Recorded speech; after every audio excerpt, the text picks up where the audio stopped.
তিনটি অধ্যাদেশ বাতিলের মাধ্যমে বিচার বিভাগের স্বাধীনতা বাতিলের খাতায় ফেলে দেওয়া হচ্ছে।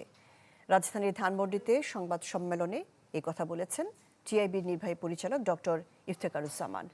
তিনি বলেন, আইনে পরিণত হতে যাওয়া ৯৮টি অধ্যাদেশের অনেকগুলোকে উদ্দেশ্যমূলকভাবে দুর্বল করা হয়েছে।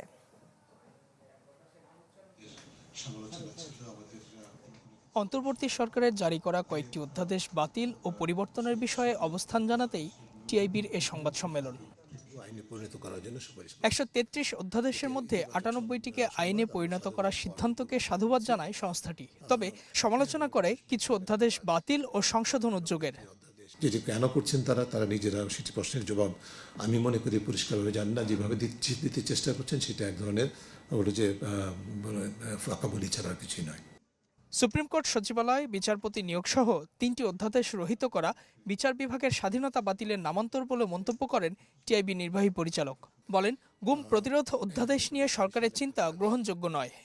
অধ্যাদেশটি রহিত করার ফলে যেটা হয়েছে, বিচারক নিয়োগের বিধায় বিষয়টি আবার পুরনো ধারায় ফিরে যাবে, যা সরকার প্রধান বা সরকারের ইচ্ছা অনুযায়ী রাজনৈতিক বিবেচনার অনুযায়ী হবে। সেই ধরনের ঝুঁকি সৃষ্টি হয়েছে। অর্থাৎ আমরা এক পা অগ্রসর হয়ে আবার দুই পা পিছনে হাঁটার একটা অবস্থার মধ্যে চলে গেছি। তার মতে, জুলাই গণ অভ্যুত্থানের মাধ্যমে সংস্কারের যে সম্ভাবনা তৈরি হয়েছিল সেটি বাতিল করার উদ্যোগ উদ্বেগজনক। সবকিছু এখন নিয়ন্ত্রণের চেষ্টা করছে সরকার। এসব সিদ্ধান্ত আত্মঘাতী ও পেছনে ফিরে যাওয়ার শামিল বলে মনে করে টিআইবি। নিরাপত্তা বাহিনীর বিরুদ্ধে তদন্তের আগে সরকারের পূর্ব অনুমতি নেওয়ার বিধান যুক্ত করতে হবে, যেটা একটা অস্বাভাবিক একটা দাবি এবং অযৌক্তিক দাবি। তাদের জন্য কেন সরকারের পূর্ব অনুমতি লাগবে? অর্থাৎ তাদের নিজেদের অনুমতি লাগবে। যাদের বিরুদ্ধে অভিযোগ তাদের নিজেদের পূর্ব অনুমোদন লাগার সুযোগ সৃষ্টি করার জন্য এই ধরনের দাবি উত্থাপন করা হচ্ছে, যেটাকে আমরা ধিক্কার জানাই এবং অগ্রহণযোগ্য মনে করি। পুলিশ কমিশন অধ্যাদেশকে জুলাই সনদের সঙ্গে সাংঘর্ষিক দাবি করে বাতিলের দাবি জানায় টিআইবি। ইজাজ শমিক, চ্যানেল 24, ঢাকা।